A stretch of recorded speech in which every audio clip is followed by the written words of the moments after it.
Peguei minha mochila e fui para a estrada. Antes disso, eu tive uma conversa longa com meu pai, ele não conseguiu entender. E não podia mesmo, ele não tinha condição de... Se ele entendesse, a vida dele perderia o sentido. E ele achou que eu estava com problema. Quando primeiro ele falou que eu não tinha ambição nenhuma.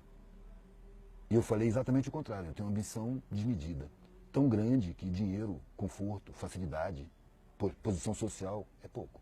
Isso não me satisfaz. Eu quero mais. E ele perguntou, afinal, o que você quer da vida? E eu respondi sem pensar. Eu quero tudo que eu puder levar. Eu quero saber para que eu estou aqui, para que serve a vida. Não é possível que a gente nasce para se garantir materialmente. Porra, a gente vai sair. Se o objetivo da vida fosse constituir patrimônio, quem constitui esse patrimônio não morria. Mas morre, frequentemente divide a família com patrimônio enorme. Os filhos brigam para disputar, então esse não é o objetivo da vida. Eu queria saber qual era. E aí eu cheguei num ponto que eu falei, eu vou procurar um sentido para a vida. Ou eu vou encontrar, ou eu vou morrer procurando.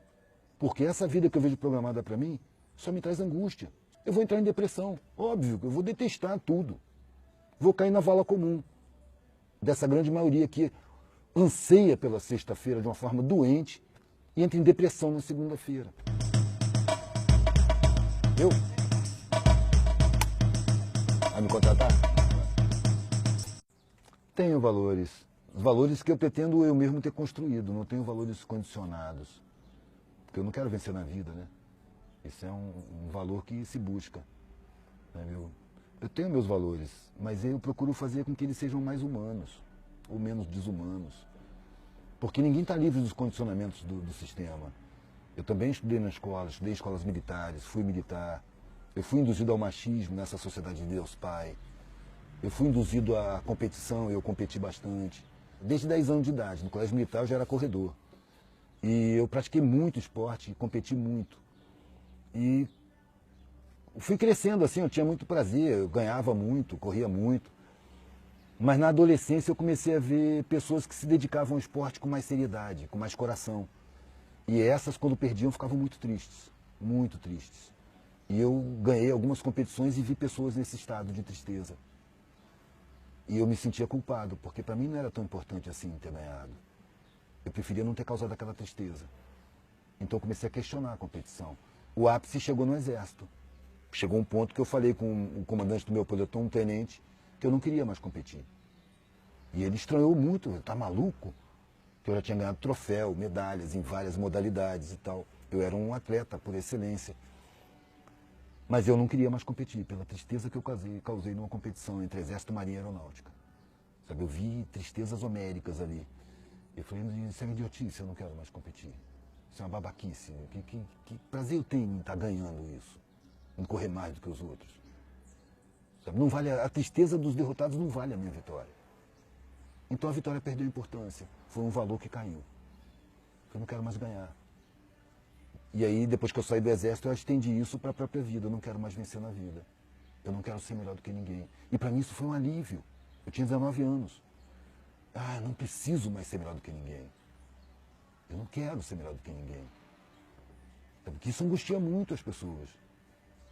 E as pessoas nem percebem. Elas desejam realmente vencer. E se elas não conseguem vencer, elas se sentem derrotadas. São sentimentos horríveis. A alegria da vitória é uma falsa alegria, porque ela está calcada em cima de tristezas. Então ela não me interessa. E eu ganhei paz. E aí a vida tomou outra importância. Não é uma coisa para você vencer. A razão tenta me convencer, desde que eu sou moleque, na escola, que ela é enquadradora, de que eu tenho que vencer na vida. E o meu sentimento me diz que isso é besteira. Não tem que vencer na vida, eu tenho que viver. Eu acho que aí você já vê algumas mudanças de valores, né? Já são outros valores. Nos Estados Unidos tem um hospital de doentes terminais. Evidentemente, o cara, quando recebe o decreto do médico, né? Você não tem jeito, vai morrer daqui a uns meses, ele tem que ser muito rico para ir para esse hospital. Porque o pobre ele vai para casa e morre em casa. Esse hospital dá todo o suporte. Então, só pessoas ricas, bem-sucedidas na vida, na sociedade, iam para lá. E umas enfermeiras que tratavam, elas fizeram um livro com as reflexões dessas pessoas que já estavam com a sua morte decretada. E a coincidência é exatamente essa. Essas pessoas se arrependiam de terem sido superficiais, de não terem se dedicado aos afetos. Eu comecei a concluir que o que tem de mais importante na vida são os afetos, são os sentimentos. Não são as conquistas materiais, porque elas vão ficar aqui. E, no entanto, as pessoas, para terem excessos, elas abrem mão do afeto, atropelam pessoas, causam prejuízo, disputando. Não, se eu não fizer, ele vai fazer comigo. É por isso que você vê o bem-sucedido tomando antidepressivo. Que bem-sucedido é esse? Que bem-sucedidismo é esse? Que o cara bem-sucedido tem que tomar antidepressivo. Se ele tem que tomar antidepressivo, a vida dele é deprimente, óbvio.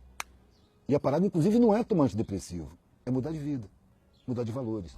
Bom, a gente pode superar os valores atuais, não é? Se tornar mais solidário, mais cooperativo, menos competitivo, para viver mais em paz, mais sereno, mais harmonia.